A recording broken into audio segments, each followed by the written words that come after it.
So this was this 48-year-old lady who had no medical comorbidities. She had 2 previous surgeries done. One was a knee replacement. She had a fall 6 months later, a genuine fall, not a post-instability fall. She developed a tibial condyle fracture, and she went back to the primary surgeon who did a revision. So but unfortunately everything doesn't go according to plan, others you wouldn't be here. And this is how she came to me. So this was an X-ray with her standing. All right, so give me. And this was a scanogram. Sorry. Yeah, so let's go over the panel. So what's your, let's say we ruled out infection, right? I'm assuming you did all that stuff? Yeah. Okay, so we did the aspiration, yeah, everything's ruled out. But just looking at the x-rays, what's your clinical concern? It's a global instability. Instability, yeah, ligament. Along with fracture. Okay. Any other concerns? So we have global instability, we have fracture, we have, any other concerns? Who is concerned about the extensor mechanism? No, possibly? Hard to say? Patella is in the same place, so I would not be concerned about that. Yep. Okay. So how did you work this up? So the workup for the infection was negative. So it was probably instability called by the MCL aversion, probably recognized intraop. They're trying to balance it out by putting a thicker spacer. So the question was, why did this happen? Is this something that the patient is prone for an MCL instability? Maybe we are short, she's stout. How do you recognize them? How do you treat them intraop? And if you non-treat them intraop, if they come to you at this stage, what do you do? Does that make a difference? So take me back 1 second. So she came to your clinic that day. Was she chronically dislocated, or was she? She was walking, but with a lot of instability, yeah. Okay. But you left her like that till you went to the OR, or you reduced her first, or? No. I didn't reduce her. I took her to the OR. Okay. Later, after working her up. After work? Yeah. So, yeah, I mean, I maybe would have reduced her and put her in a knee immobilizer, and, you know, as you get to the OR, I wouldn't have left her like that per se. But anyway, keep going. Okay, so the question was, if you recognize it intraoperatively, what do you do? I mean, do you kind of try and fix your MCL? MCL? Or, yeah. MCL Sorry if I can ask that question. Sorry. Yeah, so, well, Gaurav, you're the most experienced, as you mentioned. So, what do you do for, you know, intraoperative MCL injury? Intraoperative, we try to augment with hamstring tendons and all that stuff, but all of them fail, including the literature. You got to tell the patient this is a very temporary, and go for a hinge afterwards. But people say that acute injuries do better, but I don't have experience with that. I think it depends where the injury is. If a saw blade cuts the middle of the ligament, you got nothing. Right? If it avulses off the tibia, you can probably repair it back to the tibia. And then just add constraint. And when I say constraint, I don't mean a PS poly, I mean a CCK type poly, plus or minus a hinge knee brace while it heals. Yeah, augmentation along with the constraint, and immobilize, maybe use brace for you know, augmentation to heal. That's. We described a situation where you have a cup and saucer-like defect in the tibia, where the femur is sitting inside the tibial defect. You try to sublux the MCL avulse from the medial condyle that we published in the Journal of Arthroplasty. So we fix it back with screws, it works well. Mid-substance injury, repair and augment. Distal avulsion, I try to refix it with a suture anchor and brace it for 6 weeks. All these bases are for acute. I think what he is showing is a chronic, because patient came walking. So you are asking about my question was, it happens intraop. Yeah. So obviously this patient you can't do that. You're not going to do an MCL release. So then the plan was to revise to a hinge knee. So problems that happened during surgery was that the tibial stem was fully cemented in right up to the base. So we had to actually create a window distally to try and hammer it out. There was a lot of bone loss proximally. She was very osteoporotic. With the implant that we had available at that time, I was not able to put the tibial stem without having a risk of subsidence later. There was also some suspicious looking tissue intraop, which didn't grow anything. So I actually had to abandon surgery and just put in a spacer. You know, how old is the patient? I forgot. She's 48. 48, yeah, okay. Yeah. But you had suspicious look. You did a pre-op infection workup and it was negative. Negative, yeah. You had suspicious looking tissue. Yeah. Did you do intraoperative pathology? So, but that's not the reason I abandoned. The reasons I abandoned was because I didn't get a good enough tibial base. After removing the proximal cement and the cemented stem, so did you? I was not happy that I would be able to seat my hinge. So you need to have the having a risk sleeves. of a hinge failing, I decided to wait. No, so I don't dispute the fact that a hinge was a reasonable way to go.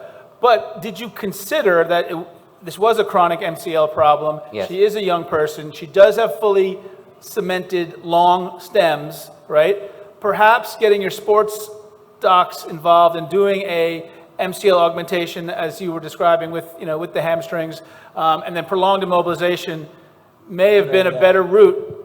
If that fails, you still can do this, right? But Yeah. But mostly it fails with the Fails. prosthetic Fails, but situation. this It's is okay like for a post-traumatic chronic, situation. Chronic instability. It's not Chronic like instability. that's why I was just talking about the difference. I don't just. Amar, is there a role for tibial replacement, tumor process? Yeah, I know. I mean, I think at some point you have to do something drastic. But removing a long cemented stem, as he found out, is hard, right? And it's and so I think sometimes doing a surgery that doesn't burn a bridge per se is not an unreasonable thing to attempt. So Amar, just a teaching point here, just go back a slide. So we talked about stems that had the x-ray with the Sorry, this one. dislocated knee. Okay. Yeah. Right, so I would argue the teaching point here is a long, uncemented stem is fine. If you're gonna cement a stem, you want it to be a shorter stem. Yeah. Because otherwise you run into this. Run into this problem. I mean, 100%. All right, so you have a spacer, and now what'd you do? So 3 months later, we took her back, and this So is what we did. Were the cultures positive? No, Yeah. there was no infection.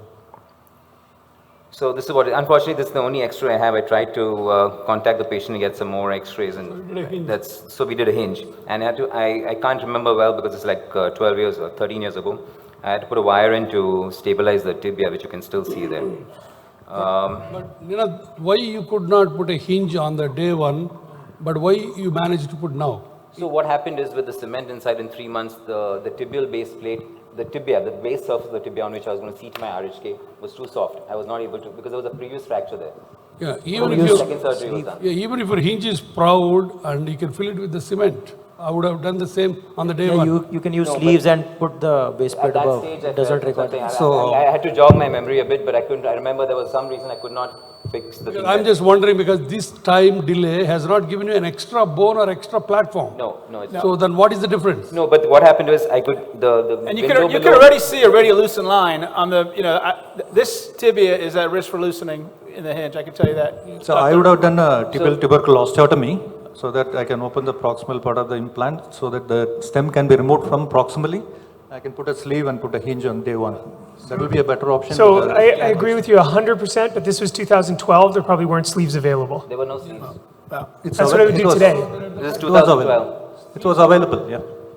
Sleeve is not there. No, probably it was not available for you. It was available in the market. Sleeves, I'm not, okay. But these dates are genuine dates, they're not. Because So I have- let me ask you, I Amar, have, if the sleeve is there, is it appropriate to put a sleeve and put a hinge on the top of it? Yeah.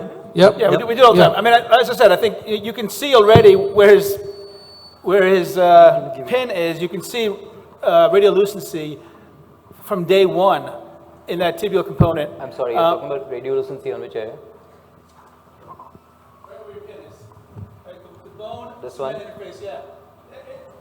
Because it's a hinge, you got. But in the hinge, you're more worried about femur Yeah. loosening in the long term or tibial loosening? But that's why most of us Yeah. would put some sort of cone augmentation. So that's the last X-ray you have? No, obviously it's not. Oh, well then, okay, hurry up, let's go. So she presents after 6 years with femoral thigh pain. So what she starts getting is a little bit of the femoral stem on the other side starts hitting on the, so there's kind of loosening on the femoral aspect. So the tibia is doing actually well. So I think you got only a condylar fixation for your hinge. You didn't get a diaphyseal fixation. Yes. And then she comes a little bit later. This is now in 2024 with the broken hinge. Okay, hinge. Yeah. And the opposite knee is also very, very arthritic. Now you got big problems. So tell us how the story's ending. Any? What hinge is that? You got to fix them both. This was a RHK. RHK. So what should be the plan now? Should we? What's your thought process on the opposite side, varus with a short lady, putting stress on the opposite side, causing this hinge to fail? Who wants to do the primary knee first? Okay. Everybody wants to do. But patient won't be ready. Patients Let's won't do the be primary ready. knee first and then send him back for the revision. I will do the primary knee and tell her to put all the weight on this knee. Okay, so the hinge post with the pin was also broken inside, and the tibia actually looked very good, so there was no reason to revise the tibia. Okay.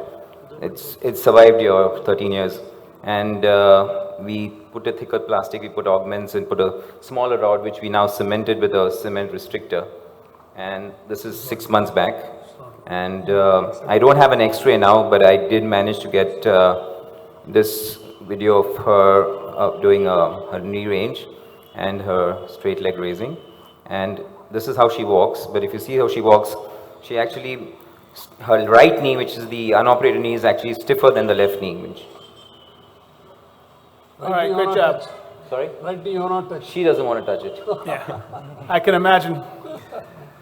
All right, thank you very much. So that, I mean, I was just thinking of these are my 4 S's which I talk about: a short, stout, short, stiff knee. They're the 4 patients that the 4 kind of S's that you should be afraid of. Thank you. Yeah.